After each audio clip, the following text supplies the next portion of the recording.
The rain came down in heavy, uneven sheets that night, blurring the neon streetlights into smeared halos. Marcus Carter's truck hummed steadily as he drove through the near-empty streets, a bag of groceries in the passenger seat. He was humming softly to an old blues song on the radio, the kind that reminded him of his father's vinyl collection. His shift at the shop had been long, and his bones ached, but he had that quiet satisfaction that comes from an honest day's work. The flash of red and blue in his rearview mirror didn't startle him at first. He'd done nothing wrong. He slowed to the curb, putting the truck in park and waiting for the officer to approach. Sergeant Dale Kincaid. The name alone was enough to make black residents in Brookhaven tense up. Thick-necked, crew-cut, pale eyes like unpolished steel. Kincaid didn't ask for a license. He didn't explain the stop. Instead, he opened the driver's door and barked, "Out, now." Marcus kept his voice steady. "Officer, what's the problem?" "You matched the description of a suspect in an armed robbery about 10 minutes ago," Kincaid said flatly, like the words had been waiting in his throat. "I just came from my store. You can check the—" "Out of the truck." The cold air hit Marcus as he stepped out. Kincaid ordered him to place his hands on the hood. The rain-slicked surface steamed faintly under his touch. Kincaid circled to the passenger side, opened the door, and after a moment of rummaging, came back with something in his hand. A black handgun. Marcus stared. "That's not mine." Kincaid didn't look at him. "Guess it is now." Within minutes, Marcus was in cuffs, soaked to the skin, the groceries scattered on the wet asphalt. As the cruiser pulled away, he could still see his bread loaf floating in a muddy puddle. At the precinct, it got worse. They had a witness, a shaky young man who claimed Marcus's truck was the getaway vehicle. The robbery, a liquor store just off Main Street. Surveillance footage, mysteriously unavailable. By morning, Marcus was in an orange jumpsuit, charged with armed robbery, possession of an unregistered firearm, and resisting arrest. When his sister Ava came to see him, she walked into the visitation room like a storm in human form, eyes sharp, jaw set. "They're railroading you," she said, sitting down. "They planted it, Ava," Marcus said, his voice low but shaking. "Kincaid, he pulled it right out from under my seat, but I've never even seen that gun before." Ava nodded slowly. "I believe you, but we're in Judge Harold Stein's courtroom, and you know what that means." Everyone knew what that meant. Stein had never been caught saying anything overt in public, but his record told the story. Harsh sentences for black defendants, leniency for white ones. Objections from black defense attorneys were overruled with a smirk. His courtroom was polite on the surface, poisoned underneath. Marcus's lawyer, Clarence, warned him that the odds weren't good. "We're going to fight, but this judge, he plays by his own rules." The trial began the following week. From the start, it was like walking into a play where every other actor already had the script. The prosecutor, Franklin Moore, was a smug man with a perfect haircut and the confidence of someone who knew the referee was on his side. Kincaid testified first, describing the traffic stop in detail, painting Marcus as nervous, evasive, and fitting the suspect profile. Every time Clarence tried to push back, "Objection, hearsay," or "Objection, speculative," Stein's gavel came down with that same cold finality. Sustained when the prosecutor objected. Overruled when the defense objected. Ava sat in the gallery, her phone in her lap, recording every second. She wasn't just taking notes for her article. She was looking for cracks. The first thread unraveled easily. Kincaid had been named in at least 6 excessive force complaints, all resolved internally without consequence. Then came the sealed depositions. In one, a fellow officer admitted Kincaid referred to black suspects as targets when they weren't around. Ava also found a curious file in a whistleblower archive, a grainy, low-quality audio clip where Stein's voice could be heard laughing and saying, "The best thing about being a judge is making sure the right people stay behind bars, and you know exactly who I mean." It was damning, but Ava needed more. On the third day of trial, the prosecution dropped the bombshell, an updated police report claiming the gun had Marcus's fingerprints. Ava nearly laughed aloud. Marcus had been wearing gloves that night. He texted her earlier, complaining about how cold his hands were when he carried the groceries. She still had the message. That night, Ava met with an old contact from her days covering political corruption, FBI Special Agent Marlon Reese.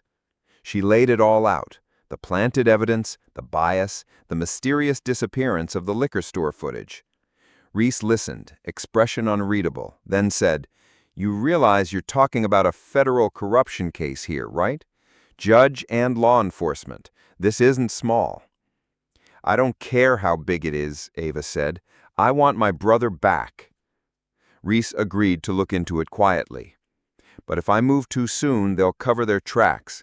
We need something that blows the whole thing open in one go." The opportunity came 2 days later. Ava's digging led her to a clerk in the county records office, a nervous woman who confessed that the actual armed robber had been arrested 2 days before Marcus's stop and then released without explanation. Even more incredible, she had a time-stamped arrest record and booking photo, both digitally erased from the system but saved as an offline backup. Ava knew what she had to do. On the morning of the final day of trial, she walked into the courthouse not as a sister sitting in the gallery, but with 2 civil rights lawyers, her press badge, and a USB drive. The gallery was packed. The air was tense. The prosecution was wrapping up, confidently expecting a guilty verdict. The jury looked tired, ready to go home. Judge Stein's eyes were already on the sentencing papers. Ava stood up. "Your Honor, before you render a verdict, I have evidence of judicial misconduct and police corruption that directly affects this case." Stein's face went pale, then hardened. "This is highly irregular." "Highly irregular is a man being tried for a crime that was committed by someone else who you let walk free. Highly irregular is an officer planting a gun in my brother's truck, then lying under oath. Highly irregular is a judge sitting on the bench with a history of racist bias, caught on tape saying exactly who he wants behind bars." The courtroom erupted. Reporters scribbled. Phones came up. Stein banged his gavel furiously. "Bailiff, remove her!" But the bailiff didn't move, because Agent Reese was standing at the back of the courtroom, flanked by 2 more agents. "Judge Stein, Sergeant Kincaid, you're both under arrest for obstruction of justice, conspiracy, and civil rights violations." The shock was electric. Kincaid's face drained of color. Stein's gavel slipped from his hand, clattering onto the desk. And Marcus just sat there, stunned as the chains on his wrists suddenly felt a little looser. For a few seconds, the courtroom was frozen, like a photograph. No one moved, no one breathed. The sound of rain against the high windows was the only thing that broke the silence. Then Stein lurched to his feet. "This is outrageous! You have no authority to—" "I have every authority, Your Honor. This operation has been ongoing for 6 months. You and Sergeant Kincaid have been under federal investigation for conspiracy to violate civil rights, falsifying evidence, and obstruction of justice. And now we have enough to bring you both down." Gasps rippled through the gallery. Phones were recording from every angle. The jurors stared at each other in disbelief. Kincaid tried to bolt for the side door. 2 agents moved like shadows, grabbing him and slamming him against the wooden railing. The sound echoed. "This is a mistake," he started, but Reese cut him off. "We've got recordings, bank transfers, sealed testimony from your fellow officers, and that gun you planted. You're done." Marcus's chains clinked as Clarence rose from his seat. "Your Honor," Clarence said, his voice sharp with satisfaction, "I move for an immediate dismissal of all charges against my client." Stein's mouth worked like he wanted to object, but with agents flanking him, his power had vanished. Reese glanced at the clerk. "Do it." The clerk, trembling but smiling, scribbled her signature. The chains were unlocked from Marcus's wrists, leaving faint red marks. For the first time in days, he flexed his fingers freely. The gallery broke into applause, but it wasn't wild. It was heavy, defiant, the sound of a community watching justice twist in their favor for once. Outside the courthouse, the rain had stopped, replaced by the low hum of reporters barking questions and camera flashes popping in bursts. Ava was at Marcus's side, her hand gripping his like she was anchoring herself. "What happens now?" Marcus asked her quietly as they stepped past the chaos. "Now," Ava said, her eyes locked on the swarm of cameras, "now we tell the whole damn story." And they did. Within 24 hours, Ava's exposé went live, backed by the full weight of her national outlet and every shred of evidence she had gathered: the erased arrest record of the real robber, the planted gun, the audio of Stein's racist remarks, the witness testimony about Kincaid's target list. Reese confirmed it all at a press conference, adding that Stein and Kincaid were the tip of the iceberg. An entire web of crooked cops, complicit court clerks, and bought-off prosecutors was under federal scrutiny. The fallout was nuclear. Kincaid was fired, charged, and denied bail when it came out that he'd threatened a witness in another case. Stein resigned in disgrace before his impeachment could go through, but the resignation didn't save him from the indictment. The state's Judicial Review Board unearthed a decade of misconduct, cases that would now be reopened, sentences potentially overturned. But it wasn't just about them. Ava's article ignited protests and rallies across the state. People Marcus had never met were chanting his name in the streets, holding signs with his face next to the words, "Not guilty." 1 week later, Marcus stood on the steps of the same courthouse where he'd nearly been destroyed. The square was packed, hundreds of people, cameras, news trucks. Ava stepped aside, letting him take the mic. He paused, scanning the crowd. His voice carried deep and steady. "They wanted me in chains. They wanted me quiet. They thought they could bury me in a lie and no one would care. But they forgot something. Lies don't stand forever, not when the truth has people willing to fight for it."